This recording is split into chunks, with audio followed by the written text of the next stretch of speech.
안녕하세요 젤리니 여러분, JJ입니다. 어떤 트레이너가 골반이 넓어지는 운동은 없다, 엉덩이는 타고나거나 혹은 수술을 하는 거다, 인스타에 올라와 있는 골반녀들에 대한 환상을 버려라 라고 이야기를 하면 JJ를 믿고 운동하는 젤리니 입장에서는 상당히 혼란스럽고 내가 이러려고 운동을 했나 라는 생각이 든다는 연락이 왔습니다. 일단 일부는 공감합니다. 인스타그램에 올라와 있는 사진 중에 실제 자기 엉덩이 골반인 경우 드물 수 있죠. 많은 포토샵과 골반 뽕 그리고 특정 포즈 때문에 골반이 넓어 보이는 그런 경우도 있어요. 제가 항상 인스타그램에서 강조하듯이 비틀어 서거나 포징을 했을 때 보여지는 엉덩이 힙의 크기는 둥근을 돌리고 짜 모아서 크기를 부풀려서 찍은 사진이나 영상일 수 있다 라고 했었죠. 혹은 허리를 꺾어서 오리궁뎅이처럼 힙을 부각시킬 수도 있어요. 그래서 물론 진정한 몸의 변화를 보려면 정면에 정후면, 정측면, 정면 이렇게 세 가지를 보고 눈바디를 평가해야 합니다. 이것은 상대의 몸을 가지고 논평을 하고자 함이 아니라 나의 몸이 운동을 통해서 어느 정도의 성과를 보이는지 내 스스로 측정하고 기록하기 위함이죠. 남성들이 사진을 찍을 때 운동 직후에 근육에 힘을 준 상태로 사진을 찍으면 근육이 더 커 보이는 것처럼 포징은 나의 근육을 더욱 돋보이게 만들어주니까요. 이게 욕을 먹고 무조건 페이크라고 비난을 받아야 할 부분은 아니라고 생각을 합니다. 영상이나 혹은 실물을 직접 봤을 때 사진 속에서 봤던 그 골반과 엉덩이 느낌을 가지고 있는 사람은 많지 않은 게 사실입니다.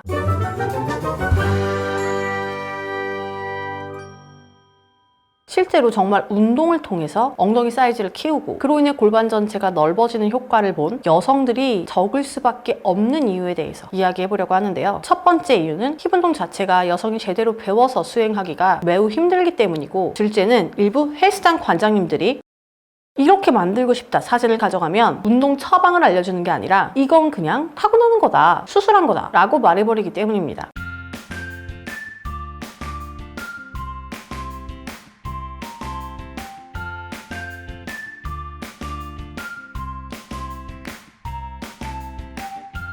제 주변에 외국인이 아니라 한국인 중에 운동을 통해 골반 라인과 힙 근육을 비대하게 만든 여성 트레이너들이 있습니다. 시합을 뛰는 선수들이라면 연수가 거듭될수록 힙 모양과 크기를 비교해보면 사이즈가 커지고 골반 모양 자체가 달라지는 것 또한 목격할 수 있습니다. 저 역시 타고났다고 하는데 저에 대해서 1도 모르고 운동 이력에 대해서 모르는 트레이너들이 어떻게 이 사람이 타고난 거다 라고 단정할 수 있는지 모르겠습니다. 여성 트레이너분이 계신데 이분의 경우도 아예 마른 몸에서 시작해서 지금은 엉덩이와 골반 라인이 완전히 달라졌죠. 이 사람은 그냥 타고난 거다 라고 이야기를 한다는데요. 그럴 때마다 정말 속이 터진다고 해요. 이건 저도 마찬가지고요. 하지만 일반인들이 그렇게 이야기를 한다면 그래, 그렇게 생각할 수도 있겠구나 라고 생각할 수 있지만, 같은 트레이너가 어떻게 운동의 효과와 웨이트 트레이닝의 한계점을 섣불리 제한할 수 있는지 정말 궁금합니다. 이론적인 부분으로 들어가서 중둔근, 대둔근, 둔근 자체를 운동한다고 골반이 커지지 않는다, 엉덩이 모양이 달라지거나 힙업이 되지 않는다, 일반인은 단관절 운동으로는 어차피 힙의 모양을 만들지 못하니 그냥 중량 스쿼트만 쳐라, 그것이 답이다 라고 단언하는데요. 일반인이 중량 스쿼트를 치는 것의 난이도와 단관절 근육 운동을 적당한 중량으로 하면서 근 컨트롤을 배우는 것의 난이도 차이를 놓고 토론하자면 당연히 후자가 쉽고 효율적이고 우선시해야 하는 기본기라고 생각합니다. 물론 단관절 운동을 제대로 근통제를 하면서 유의미한 효과를 보는 것은 전문가의 지도하에 기시 정지점을 나누어 근육의 운동 시에 어떻게 움직이는지 이해를 해야 하다 보니 쉽진 않습니다. 하지만 그 쉽지 않은 것을 재미있게 가르쳐주는 것이 트레이너의 역할이라고 생각하고,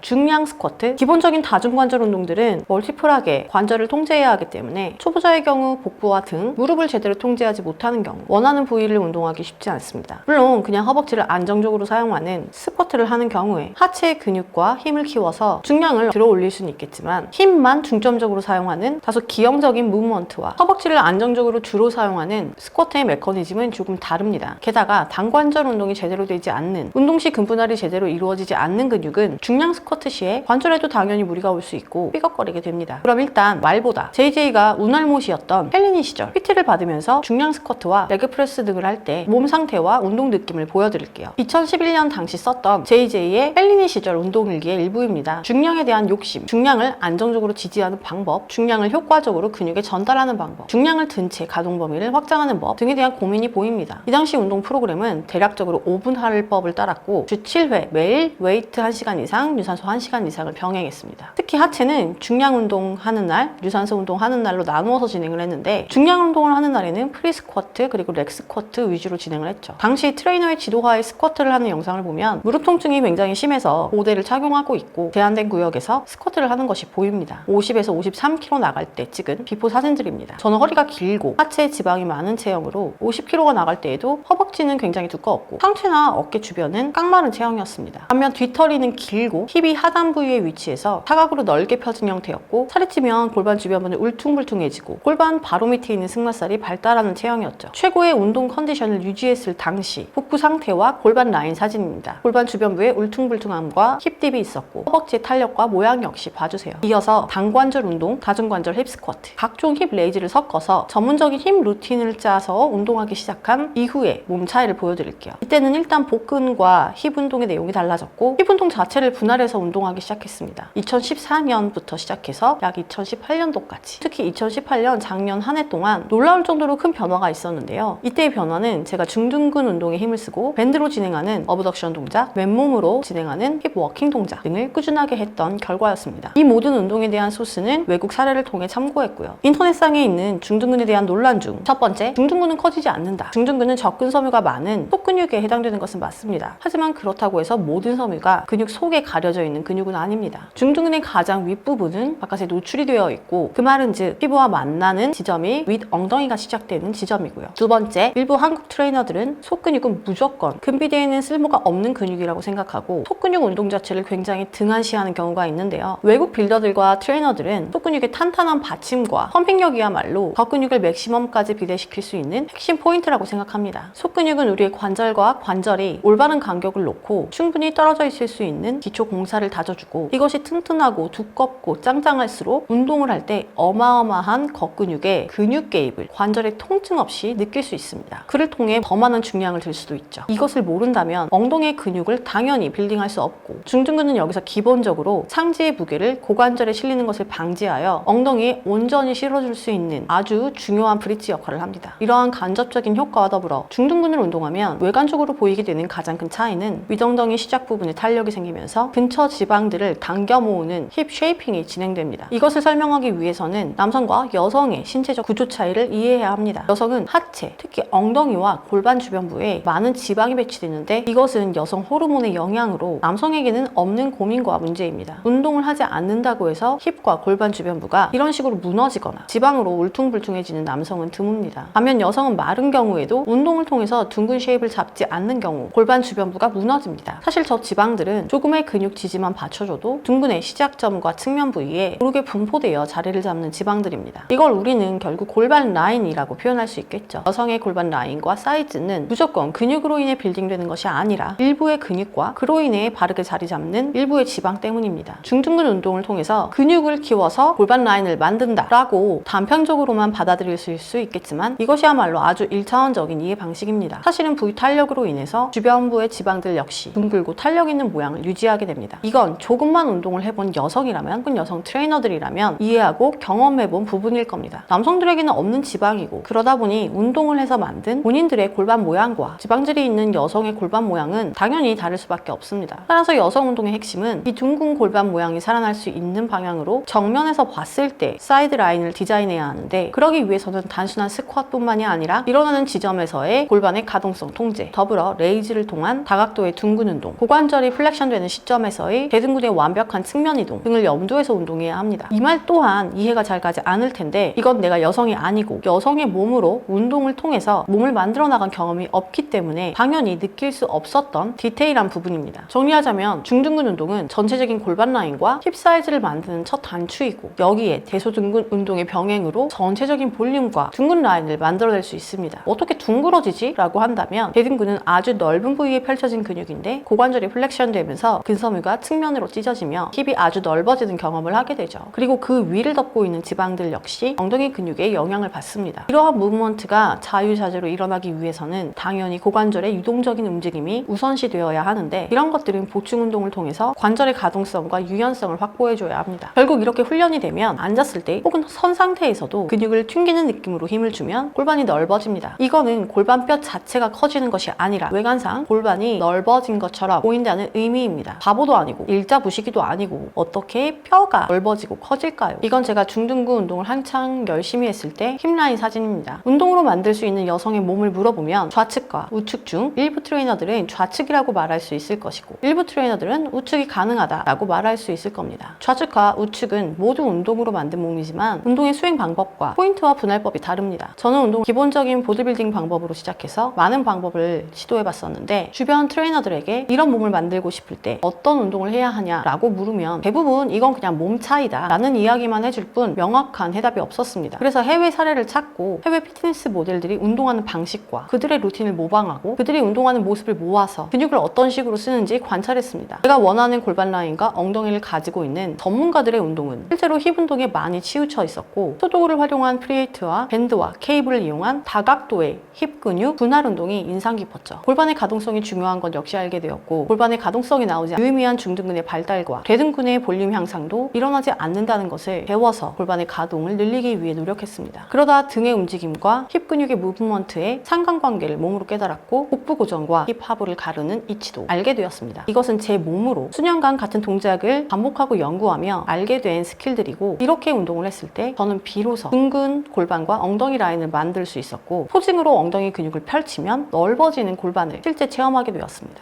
여성들도 힙 운동을 제대로 하면 힙을 펌핑시킬 수 있습니다. 저는 대회를 목적으로 운동하지 않기 때문에 흉근 발달 자체를 중점적으로 트레이닝하고 있지 않습니다. 그러다 보니 트레이너의 기본적인 지식은 모두 갖추고 있지만 특정 스킬이나 방법에 대해서 남성 트레이너들이나 선수들에 비해서 지식과 경험치가 모두 짧을 수밖에 없다고 생각합니다. 이것은 제가 부족해서라기보다 제가 평소 연구하고 매일 실행하는 운동 자체가 그와 결이 다르기 때문에 생기는 당연한 부분이라고 생각합니다. 그리고 성별적 한계 또한 있습니다. 모든 트레이너가 모든 운동에 만능이고 모두 다 알 수는 없다고 생각합니다. 운동으로 몸을 만드는 과정은 익어갈수록 깊어질수록 장인정신이 필요하고 내가 그 분야에서는 경험치가 아주 깊어야 하며 내 스스로 내 몸을 움직여서 그렇게 만들어 본 경험도 있어야 한다고 생각합니다. 그래서 주변에 많은 남성 트레이너들은 여성 고객의 몸을 만들어주는 데 있어서 당연히 한계점을 느끼는 경우가 있을 수밖에 없다는 것 어느 정도는 인정해야 한다고 생각합니다. 제가 감히 남자들이 몸을 만드는데 혼수를 두거나 나대지 않는 것 또한 동일한 인정에서 나온 결과입니다. 여성 고객 티칭이 필요하다면 그 여성 회원의 니즈부터 파악하고 그것을 위해서 해야 하는 운동 방법에 대해 어느 정도는 배우고 익숙해질 필요가 있다고 생각합니다. 웨이트 트레이닝을 하는 일부 트레이너들이 운동 방법에 대해서 고지식함과 배타성을 가지고 있는지 잘 알고 매번 몸소 느끼고 있습니다. 일부 게임 트레이너들은 방법의 다양성을 인정하고 내가 이렇게 해서 몸을 만들었듯 다른 사람도 저렇게 해서 몸을 만들 수 있다 라는 생각으로 마음을 열어놓고 다양한 사례들을 연구합니다. 하지만 일부이고요. 보통은 나와 생각이 다르거나 내가 알고 있는 지식과 다르면 대부분은 오답이다, 잘못되었다 라고 답하곤 합니다. 저 또한 그렇게 배웠지만 제가 만들어보니 그렇지 않았고 남자 트레이너들이 앞에서 더불어 회원 중에 보디빌딩 대회에 나가고 싶다 하는 여성분들이 있는 경우 여성 보디빌더에게 가는 것을 적극 권장합니다. 디스코 환자가 있다면 병원이나 AT에게 보냅니다. 간혹 저희 채널에 구독자 수가 많은데 내용이 허황되다, 어그로다, 말도 안 된다 하는 분들이 있습니다. 제 채널의 성격은 명확해요. 일반적인 헬스장 운동, 보디빌딩 방식만을 고집하지 않고 운동을 그닥 좋아하지는 않지만 해야 한다고 느끼기 시작한 일반인 초보 여성들을 위해 만들고 있는 영상입니다. 다만 오늘 이렇게 영상을 찍게 된 이유는 많은 젤리니들이 운동을 하면서 혼란을 겪을 수 있을 것 같아서 운동의 방법이란 것은 굉장히 다양하고 맞고 틀리다로 귀결지을 수 있는 부분이 아니며 남성과 여성의 신체적 특징으로 인해 실질적으로 분할이나 주 운동 부위 자체가 다를 수 있다는 것을 알리고 싶었습니다. 제가 권장하는 방법들은 말씀드렸다시피 근본적으로는 보디빌딩과 다른 부분이 있고 여성 피트니스 모델의 방법들과도 일부 다르고 체형 교정 쪽의 방법과도 다를 수 있습니다. 한마디로 족보가 없는 하이브리드 방식이죠. 그렇기 때문에 그 모두들에게 있어서 듣보잡일 수 있고 때로는 내가 알고 있는 지식과 안 하는 경우도 있을 수 있지만 항상 모든 영상은 제 몸으로 실제 터득하고 충분한 경험을 한 이후에 팩트를 가지고 이야기합니다. 구독자 수가 늘어나는 이유는 그저 이론적인 탁상 공론이 아니라 2011년부터 꾸준히 제 자신을 인증하며 변화해가는 모습을 보여주고 있기 때문입니다. 유튜브 채널의 핵심은 구독자와의 소통이고 내 구독자들이 어떤 성향이며 그들이 원하는 운동은 어떤 것인가, 내가 그들에게 줄 수 있는 정보는 무엇이고 내가 그들에게 나눠줄 수 있는 가치는 무엇인가를 고민해야 한다고 생각합니다. 마지막으로 젤리니들은 누구나 몸은 바꿀 수 있다는 희망을 가지고 운동을 했으면 좋겠어요. 정도의 차이는 있을 수 있지만 나의 운동 지식이 깊어지고 나의 몸에 대한 이해가 깊어지면 적어도 제가 했던 말들 모두 몸으로 이해할 수 있을 것이고 그런 몸은 자연스럽게 바뀌어 있을 것입니다. 운동에 관해서는 다양성을 인정해야 한다고 생각합니다. 크로스핏, 요가, 발레, 보디빌딩, 필라테스 적어도 어느 정도는 모든 필드를 경험해봐야 할 것이고 그것들이 각각의 각각의 장점이 있다는 것을 인정해야 하고 그중 내가 전문으로 하는 분야에서 인용할 부분을 찾아서 나만의 운동 스킬을 발전시켜 나가야 합니다. 운동과 식단은 정답이 있는 객관적인 학문이 아닙니다. 사람의 몸의 개별성, 성별의 차이점, 이 기본적인 트레이너의 소양을 진심으로 이해하지 못한다면 그 사람은 영원히 나만의 우물 안에서 살 수밖에 없다고 생각합니다. 내가 믿고 따르는 선생님이 있다면 계속적으로 관찰하시고 그들의 운동법을 스스로 꾸준히 따라해보세요. 그 방법이 정말 나에게 맞는지, 그렇게 운동했을 때 내 몸은 어떻게 변하는지. 더불어 이 모든 것들의 이면에는 남성 트레이너 중심의 사회에서 여성 트레이너에 대한 편견과 비하가 저변에는 깔려있다고 생각합니다. 지금이야 운동하는 여자 태그만 쳐도 운동하는 남자와 묻지 않은 게시물들이 검색되는데요. 그만큼 웨이트 트레이닝을 하는 여자들이 많아졌고 그러다 보니 여성의 미형적인 몸을 만드는 웨이트에 대한 니즈가 폭발적으로 많아지고 있는 상태라고 생각합니다. 아직도 자기들이 만들어져 본 적 없었던 새로운 몸의 모형을 보면 이것은 운동으로 만든 게 아니다, 그냥 타고난 거다 라고 치부해버리는 트레이너들이 있다면 이제는 여성의 몸에 대해서 공부하고 그들이 원하는 몸을 만들 수 있는 운동적인 방법에 대해서 연구하고 개발해 나가야 될 때가 아닐까라는 생각을 해봅니다.